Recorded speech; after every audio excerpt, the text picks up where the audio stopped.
Captain Jake Morrison was drinking his morning coffee when the emergency alarm shattered the quiet of his ship. Red lights flashed across the bridge of the exploration vessel UES. Frontier, as his communications officer, turned toward him with wide eyes. "Captain, we're getting a distress signal from Kepler 442b," Lieutenant Amy Cross said, her voice tight with fear. "It's bad, sir, really bad." Jake set down his cup and moved to the main screen. The mining colony on Kepler 442b had been quiet for months, sending regular reports about their operations. Now the screen showed static and broken pieces of sound. That made his blood run cold. "Help us." They came from nowhere. "Oh, God, they're in the walls. The shadows have teeth." The transmission cut to screaming. Then silence. Jake's alien crew members looked at each other with expressions he had learned to read over the years. Chief Engineer Crix, a tall insect-like being from the Threnody homeworld, clicked his mandibles nervously. Navigator Zeph, whose blue skin had turned pale, backed away from his console. "Captain," Crix said in his buzzing voice, "we must leave this area immediately. If the Vorthik have found that colony, they will spread through this entire system." Jake had heard stories about the Vorthik since he was a child. Every species in the galaxy knew about them. They were the monsters that lived in the dark spaces between stars. 12 feet tall, covered in black shells that could deflect energy weapons, with claws that could cut through steel. They could walk through walls like ghosts, and their blood was acid that ate through anything. But the worst part was how they bred. They planted their young inside living beings, keeping their hosts alive for months while the larvae grew. Entire colonies would be found with people still breathing, their bodies swollen with alien spawn. "Sir," Lieutenant Commander Lisa Hayes said from her science station, "we should contact the Galactic Council. Standard procedure when the Vorthik are involved is immediate evacuation of all nearby systems." Lisa was the ship's expert on alien life, and Jake trusted her knowledge. She pulled up files on her screen that showed the grim statistics. Over 200 known species had encountered the Vorthik in the past 1,000 years. The survival rate for direct contact was 0%. The Zellarian Empire lost 3 entire fleets trying to fight them, Lisa continued. The Hive Collective abandoned 4 homeworlds rather than face them. Even the Korafi, who never retreat from anything, run when Vorthik ships are detected. Jake looked at the faces around him. His crew was scared, and they had good reason to. The Vorthik were not just predators. They were the apex of what evolution could create when it wanted to make the perfect killer. They hunted in perfect silence, struck without warning, and left nothing alive behind them. "Captain," Zeph said, his voice shaking, "my people have a saying. When death itself takes form, even the brave become wise and flee. The Vorthik are death itself." Jake understood their fear. Human colonies had been hit by Vorthik attacks before.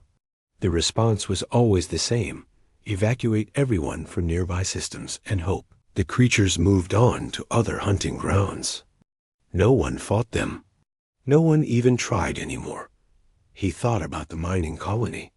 300 people lived there, including families with children. If they followed standard procedure, they would call for evacuation ships and wait for orders from Earth Command. By the time help arrived, everyone on Kepler 442b would be dead or worse. "How long since the last transmission?" Jake asked. 6 hours, sir, Amy replied. 6 hours. The Vorthik moved fast, but they also took time with their kills. They seemed to enjoy the hunt, playing with their prey before finishing them. There might still be people alive down there. Jake made a decision that would change everything. "Set course for Kepler 442b, he ordered. "Maximum speed." The bridge fell silent. Crix's mandibles stopped clicking. Zeph's mouth opened and closed like a fish out of water. Even Lisa stared at him as if he had lost his mind. "Sir," she said carefully, "did you understand what I just told you? The Vorthik have never been successfully fought. Every military force in the galaxy avoids them." "I heard you," Jake said, moving to his command chair. "Amy, send a message to Earth Command. Tell them we're investigating the situation at Kepler 442b. Captain Morrison," Crix buzzed, "this is madness. The Vorthik are not some pirates or raiders. They are apex predators. They have evolved for millions of years to be perfect killers. What can humans possibly do against them?" Jake looked at his alien friends. They were good people, loyal crew members who had served with humans for years. But they came from species that had learned to fear the Vorthik. Their ancestors had survived by running, by hiding, by never fighting back. "Maybe nothing," Jake admitted. "But those people down there are dying right now. If we run away, like everyone else, they're definitely going to die.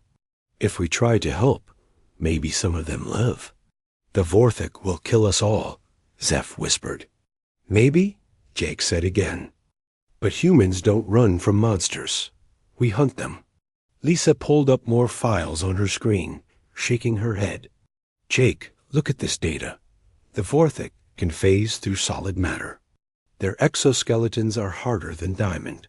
Their acid blood melts through ship hulls.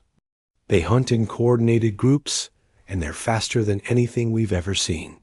What makes you think we can do what no other species has managed?" Jake thought about Earth, about the world where humans had evolved.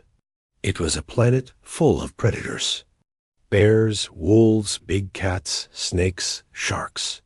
But somehow, humans had not just survived. They had become the dominant species. They had hunted mammoths with spears, fought off cave bears with clubs, and turned wolves into pets.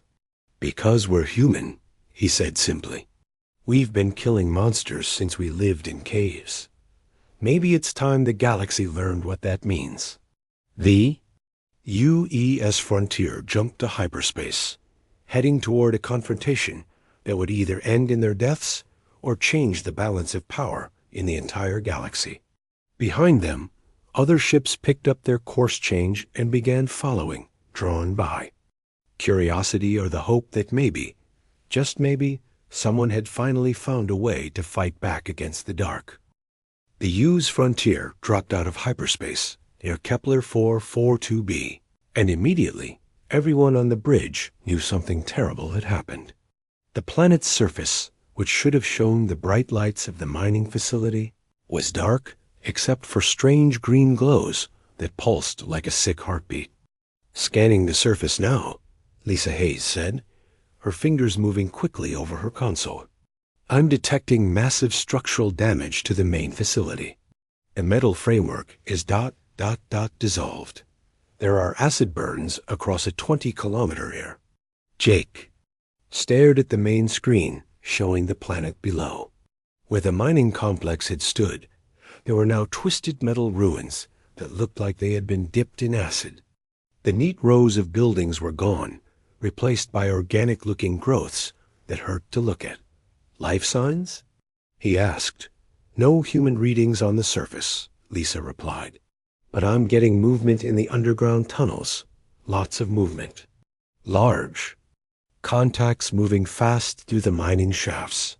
Marine Sergeant Alex Carter stepped forward from where he had been standing with his squad. The tough soldier looked grim but determined. "Permission to take a team down there, sir." Jake looked at the scarred face of his best Marine. Carter had fought pirates, raiders, and hostile wildlife on a dozen worlds. But this was different, and they both knew it. "Take Corporal Santos and Private Kim," Jake said. "Full combat gear. Stay in contact every 5 minutes." "Yes, sir," Carter replied. He turned to the 2 Marines behind him. Maria Santos was a demolitions expert who could blow a hole through anything. Danny Kim was young but fast, with reflexes that had saved his squad more times than Jake could count. 20 minutes later, the 3 Marines were on the surface, walking. carefully through the ruins of the mining facility. Their helmet cameras sent images back to the ship that made everyone watching feel sick. The acid damage was worse than the scans had shown. Entire buildings had been eaten away, leaving only support beams that dripped with green slime. "This is different from other Vorthok attack sites," Dr. Kevin Park said over the communication link. The ship's doctor and biochemist had studied every available report about Vorthok encounters. Usually they just kill everything and move on. This looks like they were building something. Carter's team moved toward the entrance to Mining Shaft C, the deepest part of the complex. The metal doors had been dissolved, leaving a hole that looked like a mouth full of teeth. Strange organic growths covered the walls, pulsing with that same green light. "Movement ahead," Santos reported, raising our weapon. "3 contacts, moving toward our position. Can you see them?" Carter asked, but the answer came in the form of 3 black shapes that seemed to flow through the tunnel, walls like water through a sieve. The first Vorthok appeared in front of Kim, 12 feet of nightmare, covered in black shell. Its claws, each as long as a sword, swept toward the young Marine's head. Kim dove to the side, his training taking over, even as his mind struggled to process what he was seeing. The creature's claw missed him by inches and struck the tunnel wall, cutting through solid rock like it was paper. But Kim was already moving, firing his pulse rifle at the monster's center mass. The energy bolts struck the black shell and scattered harmlessly. "Energy weapons aren't working." Kim shouted into his communicator. Santos had her own problems. The second Vorthok had appeared behind her, somehow walking through the solid wall. She spun around and fired, but the creature just laughed, a sound like breaking glass that made her teeth ache. It swung one massive arm toward her. Santos did something that surprised everyone, including herself. Instead of trying to dodge, she pulled a demolition charge from her belt and threw it at the creature's feet.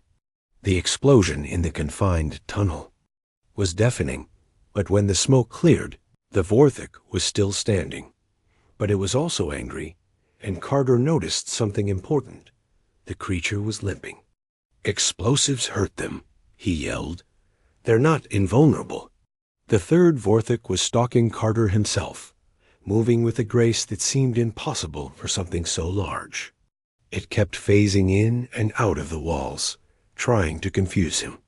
But Carter had hunted dangerous animals before becoming a Marine, and he knew something about predator behavior. Instead of trying to track the creature's movements, he watched the tunnel ahead. Predators always attacked from the most advantageous position. When the Vorthok phased through the wall next to him, Carter was ready. He dropped to one knee and triggered every grenade on his belt at once. The tunnel filled with fire and smoke, and for a moment he thought he had made a terrible mistake. Then he heard something he had never expected to hear, a Vorthok screaming in pain. When the smoke cleared, the creature was on the ground, its black shell cracked and leaking green fluid. Carter put 3 explosive rounds into its head, and it stopped moving. "I killed one," he said into his communicator, hardly believing his own words. "I actually killed a Vorthok." But the victory was costly. Kim had been caught by the claws of his attacker, and green acid was eating through his armor. Santos was applying emergency medical foam to stop the damage, but Kim was in bad shape. "We need to get out of here," Santos said. "There are more. Coming. Lots more." Back on the ship, Jake was staring at the scanner readings. The underground complex was full of movement, dozens of large contacts converging on the Marine's position. "Beam them up now," he ordered Dot as the 3 Marines materialized. In the transporter room, Dr. Park rushed to treat Kim's wounds. But Jake was focused on something else, the helmet camera footage that showed a dead Vorthok. For the first time in galactic history, someone had killed one of the apex predators in direct combat. How many more are down there? Jake asked Lisa, checked her readings, and her face went pale. "At least 50, sir. Maybe more. They're all converging on that mining shaft." Jake looked at the images from the surface, at the organic growths and the acid-scarred landscape. This wasn't just a hunting ground. The Vorthik had turned the mining facility into something else, a breeding ground. "They're not just killing people," he said quietly. "They're farming them." The implications hit everyone at the same time. Somewhere in those tunnels, there might still be colonists alive, being kept as hosts for Vorthik larvae. The standard response would be to call for evacuation and write off the colony as lost. But Jake Morrison was beginning to understand something that would change the galaxy. Humans didn't think like other species. Where others saw an impossible enemy, humans saw a problem to be solved. Where others saw certain death, humans saw a challenge. "Prep the rest of the Marines," he told Carter. "We're going back down there." "Sir," Carter said, "there are 50 of those things down there." Jake smiled grimly. "Then we better bring bigger guns." Back on the U's frontier, Dr. Kevin Park worked frantically to save Danny Kim's life. A young Marine's armor had protected him from the worst of the acid, but the burns were still severe. As Park treated the wounds, he collected samples of a green fluid that had nearly killed Kim. "This is incredible," Park said to Lisa Hayes as they studied the acid under a microscope. "The molecular structure is unlike anything we've seen. It's designed to break down organic tissue while keeping the victim alive as long as possible." Lisa was analyzing the helmet camera footage from the fight, playing it over and over again. "Look at this," she said, pointing to the screen. "When Carter's grenades went off, the Vorthik's phasing ability stopped working for a few seconds. The electromagnetic pulse from the explosions interfered with whatever lets them walk through walls." Captain Morrison listened to their reports while watching the scanner readings from the planet below. The Vorthik in the mining complex had stopped moving randomly. Now they were positioned in defensive patterns around the deeper tunnels, as if they knew the humans would be back. "They're learning from the fight," Jake said. "They know we can hurt them now, so they're changing their tactics." Jake opened a communication channel to Earth Command. Admiral Patricia Stone's face appeared on the screen, and she looked tired. She had been dealing with Vorthik attacks across human space for 20 years, and everyone had ended the same way: complete evacuation and total loss. "Jake, I'm ordering you to evacuate immediately," she said before he could speak. "I don't care what you think you accomplished down there. The Vorthik will destroy your ship and everyone on it." "Admiral, we killed one of them," Jake replied. "We have proof." Stone's expression changed. For a moment, she just stared at him. "Show me." Jake transmitted the camera footage. Stone watched in silence as Carter's team fought the 3 Vorthik, and her eyes widened when she saw the creature fall dead. "My God," she whispered. "How is this possible?" "We're still figuring that out," Jake said. "But Admiral, there might be survivors in those tunnels. We think the Vorthik are using the colonists as breeding hosts."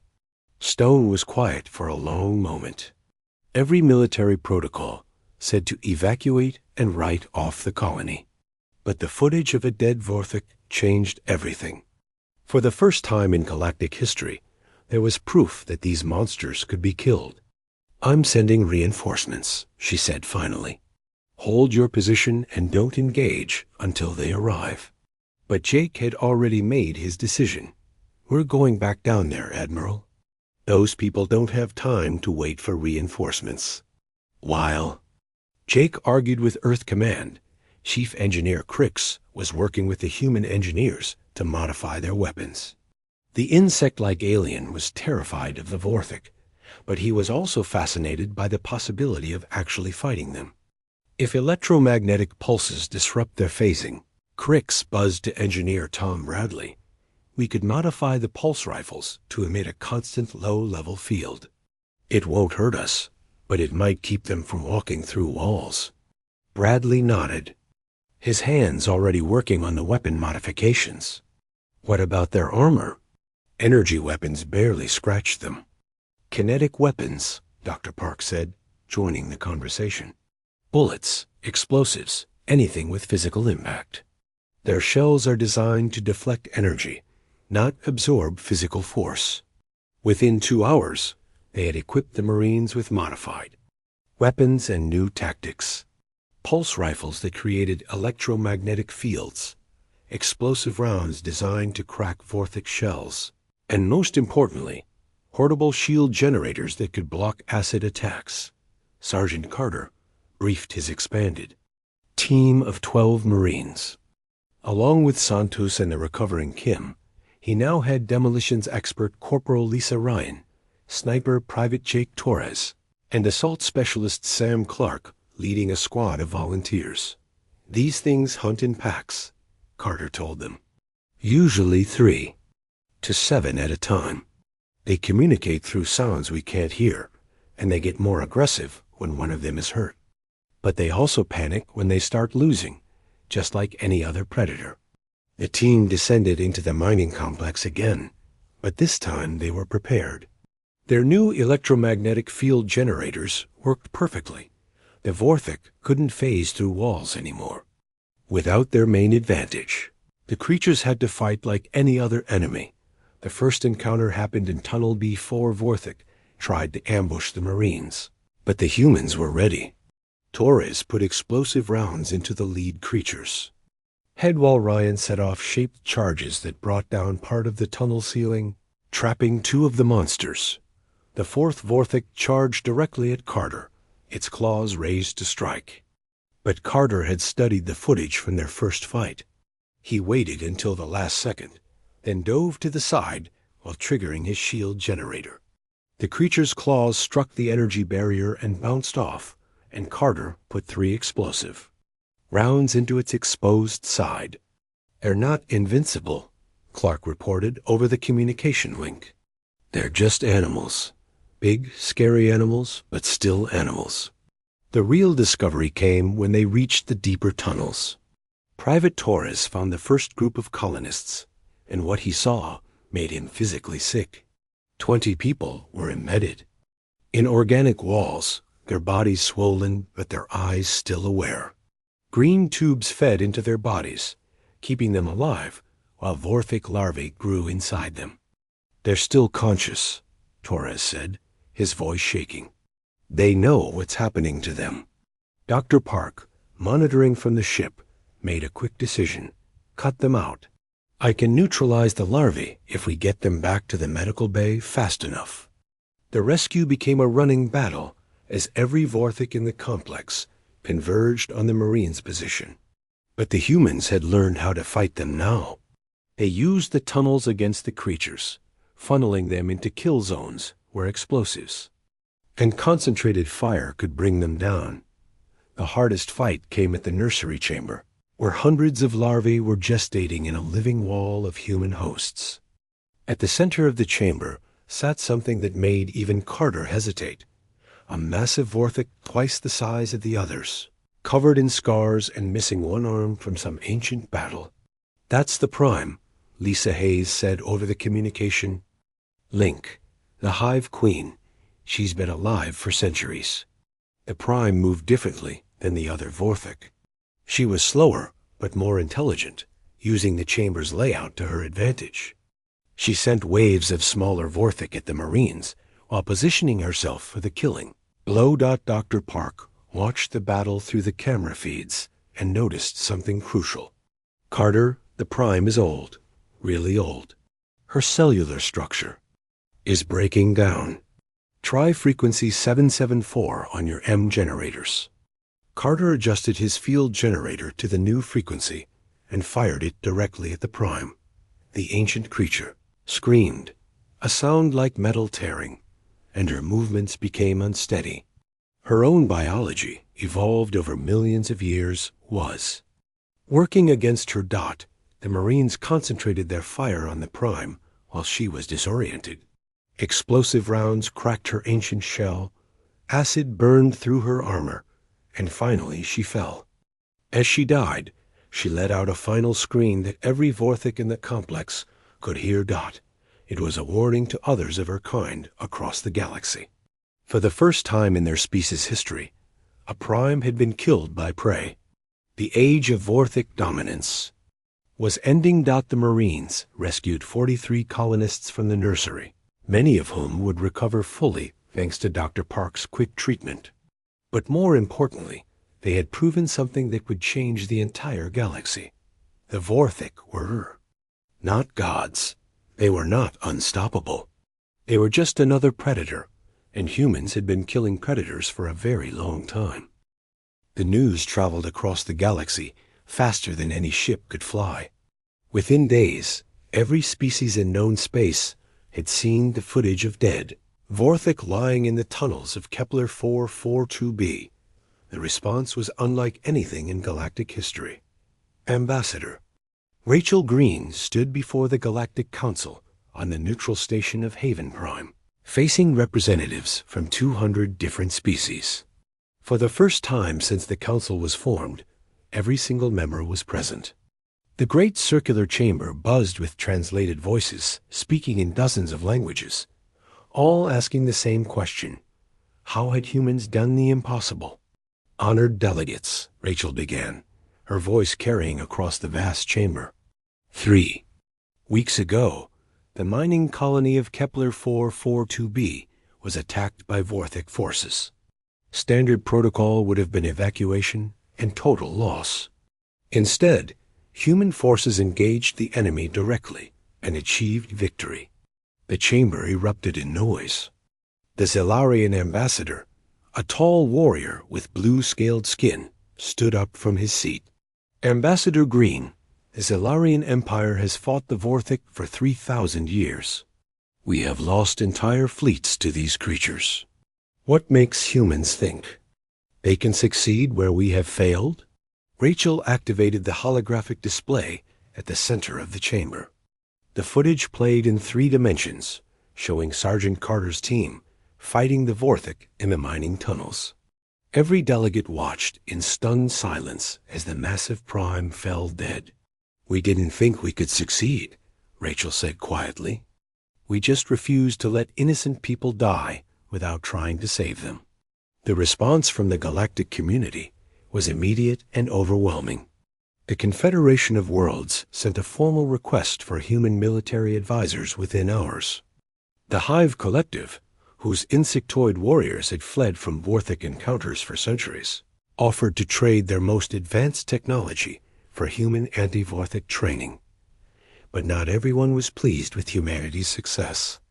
The Zelarian Empire, long considered the galaxy's premier military power, felt their pride wounded. General Vex Corin, Supreme Commander of Zelarian forces, contacted Admiral Stone directly. Your species has been lucky once, the general said, his scaled face showing contempt. Do not mistake fortune for skill. The Vorthik will adapt, and when they do, humans will die like all the others. Meanwhile, on Kepler 442b, Colonel Sam Brooks had arrived with a full Marine battalion and the most advanced research team Earth could assemble. Dr. Jennifer Walsh, a specialist in alien psychology, led a team of scientists trying to understand not just how to kill Vorthik, but why humans were succeeding where others failed. It's in our neural patterns, Dr. Walsh explained to Colonel Brooks as they stood in the command center built in the ruins of the mining facility. Every other species we've studied shows similar fear responses to Vorthik encounters. Their brain activity freezes, their tactical thinking becomes rigid, and they default to flight responses. She pulled up brain scans on her display, showing the neural activity of different species during Vorthik encounters. But look at human brain patterns. When we encounter the Vorthik, our stress responses actually improve our tactical thinking. We become more creative, more aggressive, and more focused. Why? Brooks asked. Evolution, Dr. Walsh replied. Humans evolved on a planet full of apex predators. Our ancestors survived by learning to hunt things that could easily kill them. Bears, wolves, big cats. We learned to turn the hunter into the hunted. The Vorthik are just another predator, and our brains are wired to figure out how to kill them. But the Vorthik were also learning. New hives arriving at Kepler 442b showed disturbing adaptations. They had evolved countermeasures to human electromagnetic weapons, developed pack tactics specifically designed to counter human fighting styles. And most worrying of all, they had begun studying human psychology. The first sign of this adaptation came during a routine patrol. Lieutenant Tony Miller was leading a squad through the outer tunnels when they encountered a group of Vorthik that behaved differently than any they had seen before. Instead of attacking immediately, the creatures retreated, drawing the humans deeper into the complex. "Something's wrong," Miller reported to base. "They're running from us. Vorthik don't run." Colonel Brooks watched the tactical display as Miller's squad moved deeper into the tunnels. "Pull back immediately," he ordered. "It's a trap." But it was too late.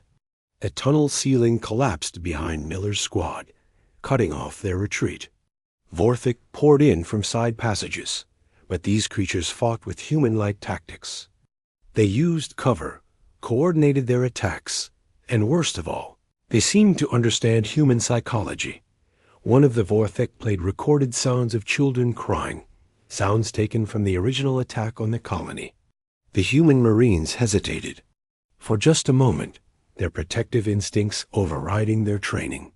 That moment was enough for the creatures to close the distance.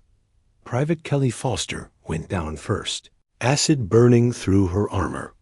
But instead of killing her quickly, the Vorthik kept her alive and screaming, using her pain to distract the other Marines. They had learned that humans would risk everything to save their wounded. The rescue operation required 2 full companies and cost 8 Marine lives. When it was over, Colonel Brooks realized they were facing a new kind of enemy, Vorthik that had learned to think like humans. "They're adapting faster than we expected," he reported to Admiral Stone. "They're using our own instincts against us."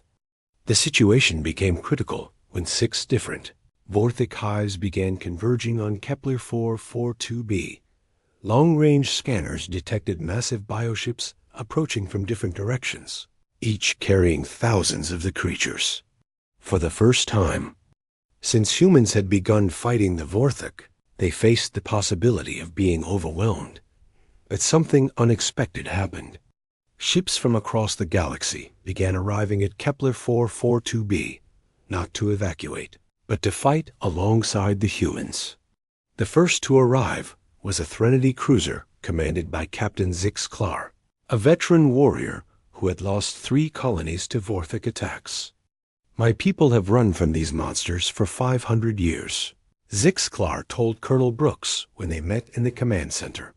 "If humans can teach us to fight them, then we will learn."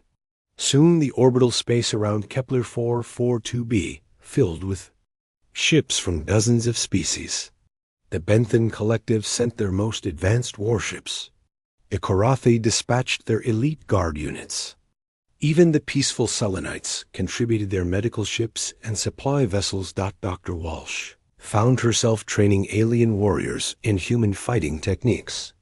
"Don't think of them as unstoppable monsters," she told a group of Zelarian soldiers. "Think of them as large, aggressive animals with some unusual abilities. Animals can be predicted, trapped, and killed." The diverse nature of the alliance created unexpected advantages. Threnody warriors, with their natural electromagnetic senses, could detect Vorthik movements through walls. Benthan aquatic troops could fight effectively in the flooded lower tunnels. Korathi berserkers, once they overcame their initial fear, proved devastatingly effective in close combat. But the real test came when the 6 Vorthik hives launched their coordinated attack. The battle raged across 3 different fronts: orbital space, the planet's surface, and the underground complex. Captain Morrison, now commanding a mixed fleet of human and alien ships, coordinated the space battle while Colonel Brooks led the ground forces. The Vorthik had expected to face frightened humans and fleeing aliens. Instead, they encountered a coordinated defense where each species contributed their unique strengths. Human tactical flexibility combined with alien technology and determination created something the Vorthik had never faced before: organized resistance. The battle lasted 18 hours and cost hundreds of lives, but when it ended, all 6 Vorthik hives had been destroyed. More importantly, warriors from dozens of species had learned that the galaxy's most feared predators could indeed be defeated. As the mixed fleet celebrated their victory, Ambassador Green received a priority message from the Galactic Council. For the first time in the Council's history, they were formally requesting military assistance from humanity. The galaxy wanted to learn how to fight back. Standing on the bridge of his ship, Captain Morrison looked out at the fleet of alien vessels that had fought alongside humans. The balance of power in the galaxy was shifting, and humanity was at the center of that change. The question now was whether they would use their new position to protect the galaxy or to dominate it. 6 months after the victory at Kepler 442b, the galaxy had changed completely. Admiral Patricia Stone now commanded the largest military alliance in galactic history. Ships and soldiers from 43 different species, all united under one goal: hunt down and destroy every Vorthik hive in known space.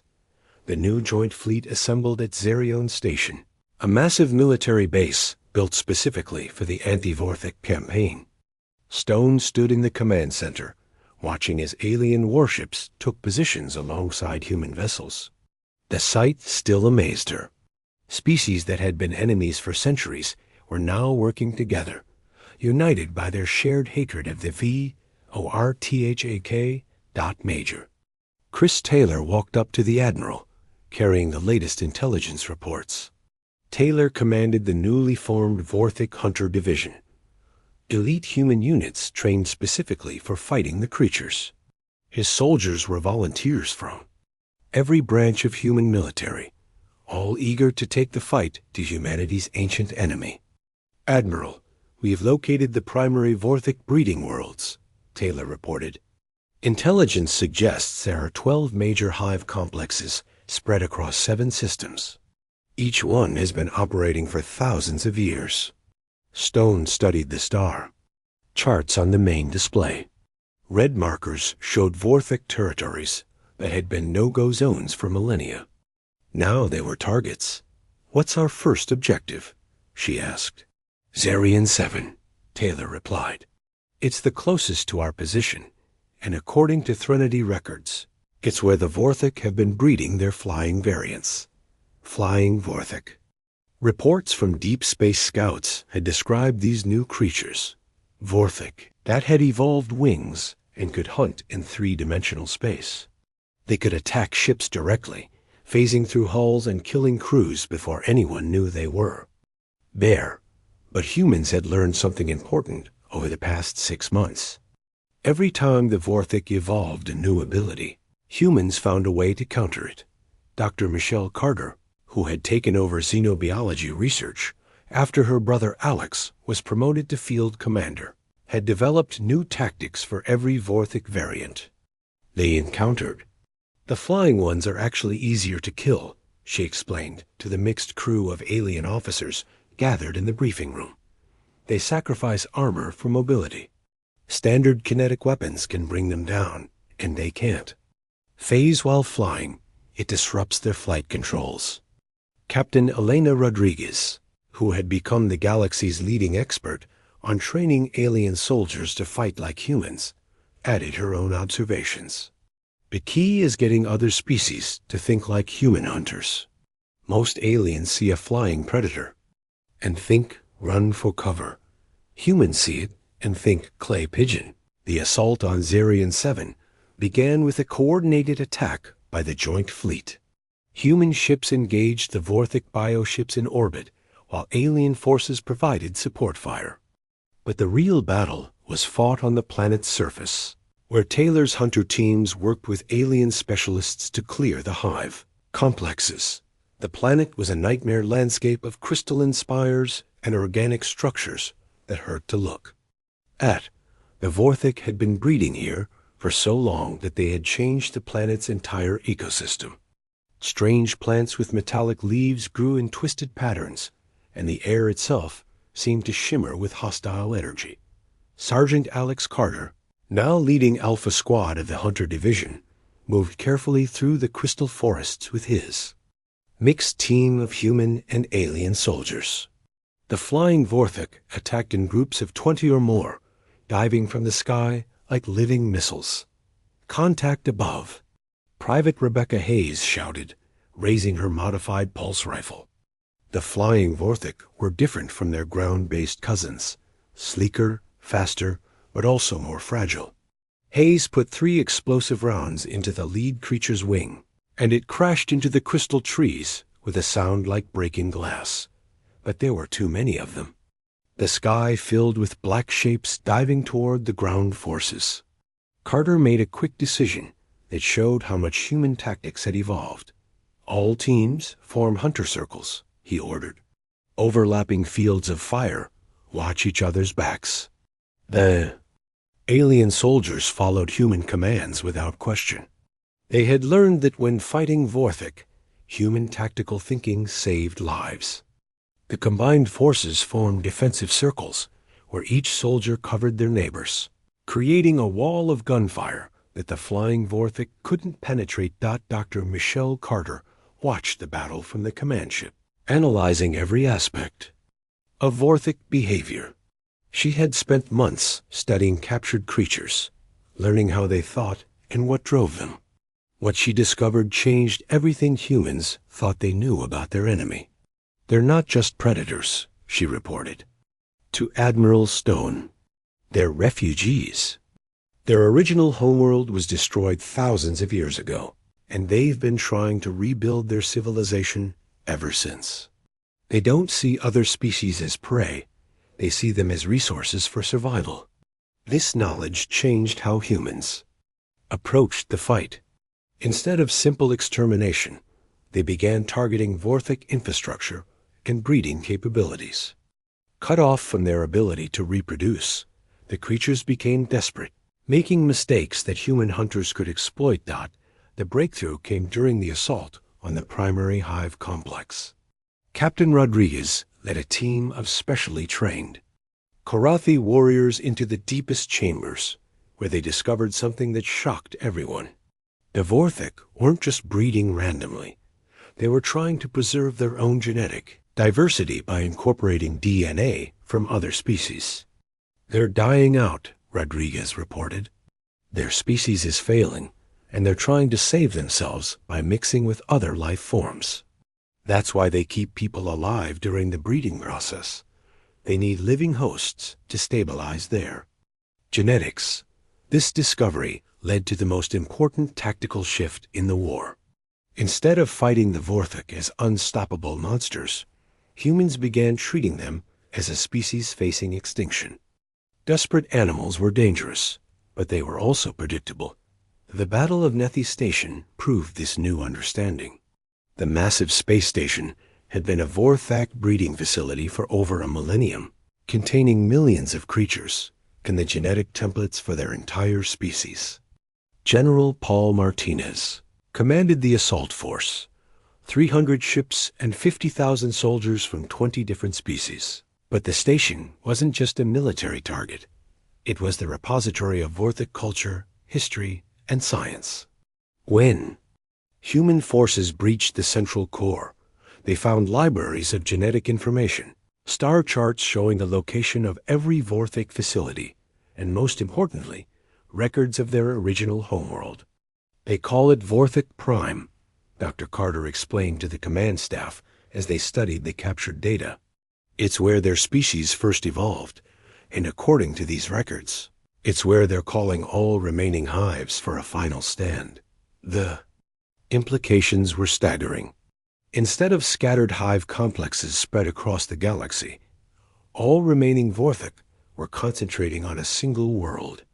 It would be the largest gathering of their species in thousands of years, and the most dangerous battle humans had ever faced. But it also represented something unprecedented, the possibility of ending the Vorthic threat forever. Admiral Stone looked at the star chart, showing the location of Vorthic Prime. It was deep in unexplored space, surrounded by natural hazards that had kept other species away for millennia.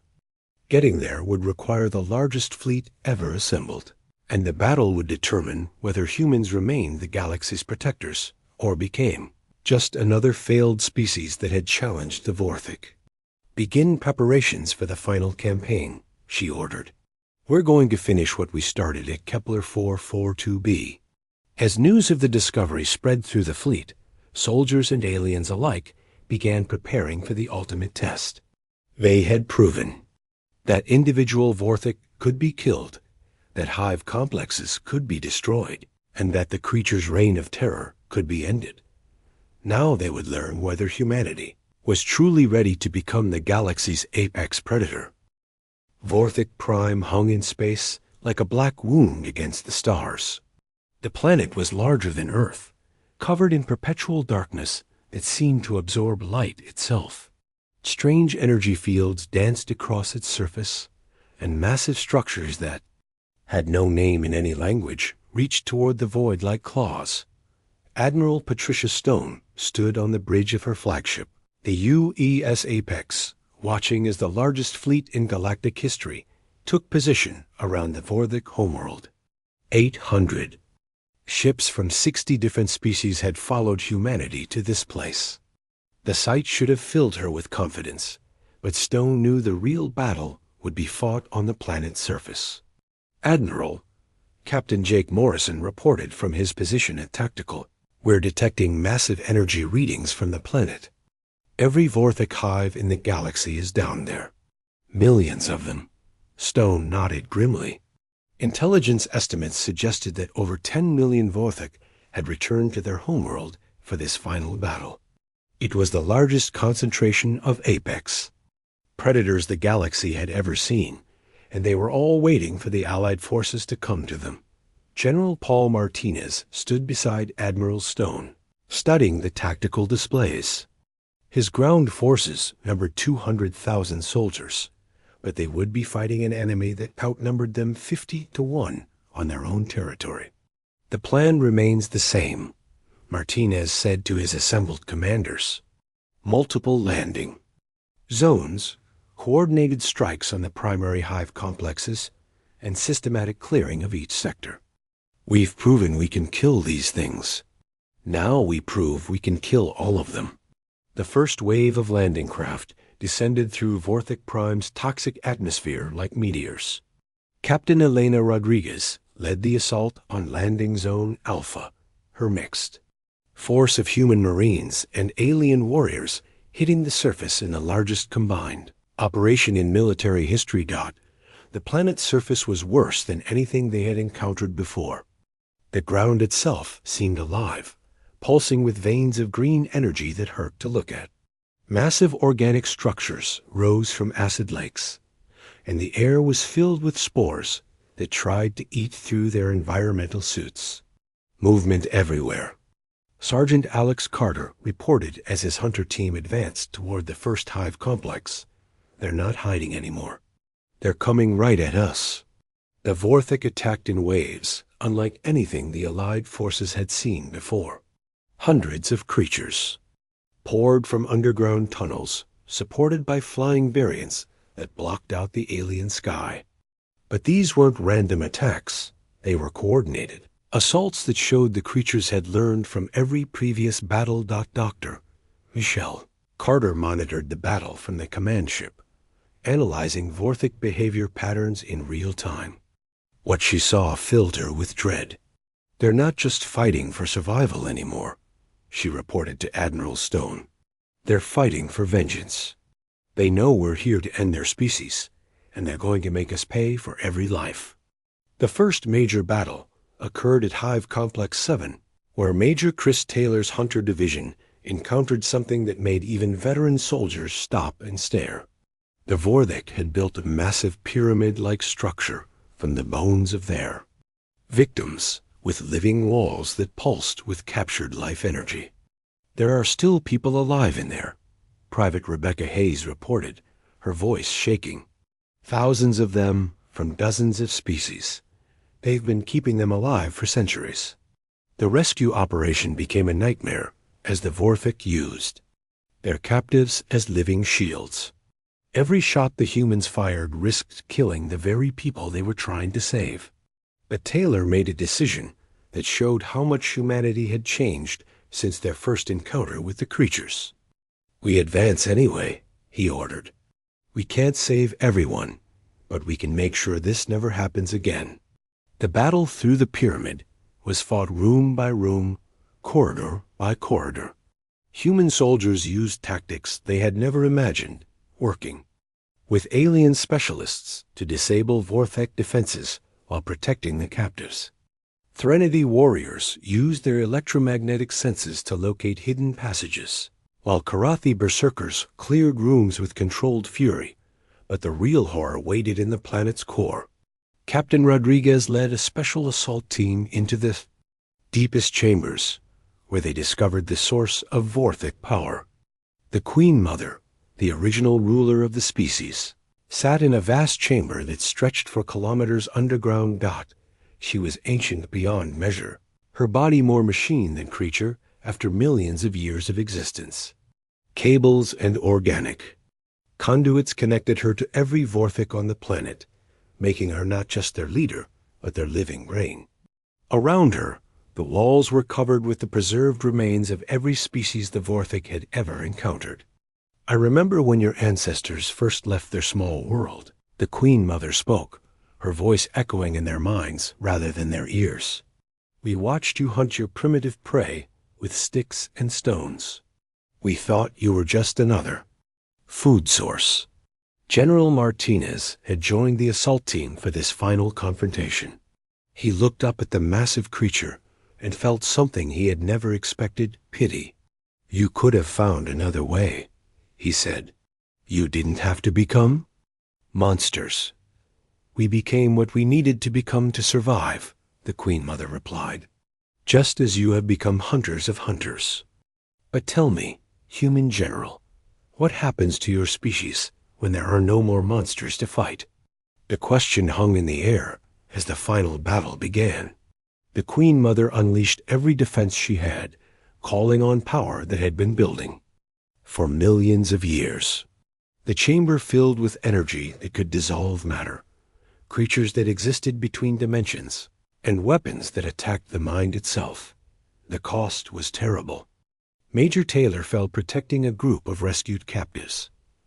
Dr. Michelle Carter was killed when she used her own body to shield alien children from an acid blast. Hundreds of soldiers from dozens of species died in those final hours. But humanity had learned something over the past year of fighting. They had learned that sometimes the only way to protect life was to end it completely. Captain Rodriguez made the final strike, using a weapon built from captured Vorthek technology to disrupt the Queen Mother's ancient life support systems. As the massive creature died, her death cry echoed across the planet, and with it, the connection that bound all Vorthik together was severed. Without their Queen Mother's guidance, the remaining Vorthik became confused, disoriented. They fought with the desperation of animals, but without coordination or purpose. The Allied forces methodically cleared each hive complex, ending millions of years of predator dominance. When the last Vorthik fell silent, General Martinez stood in the ruins of their homeworld and realized what humanity had accomplished. They had not just won a war, they had eliminated an entire species. For the first time in galactic history, apex predators had been hunted to extinction. The journey back to civilized space was quiet. The fleet carried the rescued captives, the wounded, and the weight of what they had done.